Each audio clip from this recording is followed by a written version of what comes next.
நீங்கள் கேட்டுக்கொண்டு இருப்பது கனேடிய தமிழ் காற்று. இந்த காற்றிலேயே அடுத்து காதலே ஒலிக்க இருப்பது ஒரு கவி.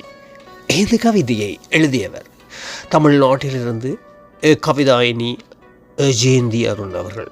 அவர்களுக்கு நன்றிகளை சொல்லிக்கொண்டு கவிக்குள் செல்லுவோம். கவிதை முதுமை. விடிந்தும் விடியாத இருள் விலகி ஒளி பருவம் நேரம்.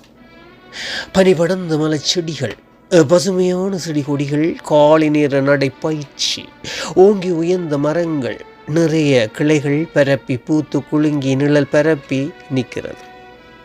மரத்தை சுற்றி செடி கொடிகள், ஓடி விளையாடும் அணில்கள், கூடு கட்டி குடியிருக்கும் காக்கை குருவிகள், பொறக்கும் பல வண்ண பட்டாம் பூச்சி, பாம்பு, ஓனான், குரங்கு ஏறி இறங்கி விளையாடியது. பறந்து விரிந்த கிளை பரப்பி பசுமையான இருந்தது. மரம் என்று பட்டுப்போய் ஒவ்வொன்று கிளையாக என்று கரையான் அரிக்க ஒடிந்து விழுந்து மண்ணோடு மண்ணாகி போய்விட்டது. எது நிரந்தரம்? விதியா, விருட்சமா, இளமையா, முதுமையா? மனதில் 1000 அலைகள். எல்லா உயிர்களுக்கும் முதுமை உண்டு என்பதே நிதர்சனமான உண்மை. எனவே முதுமையை வரவேற்று தானாக வேண்டும். இது காலத்தின் கட்டாயம்.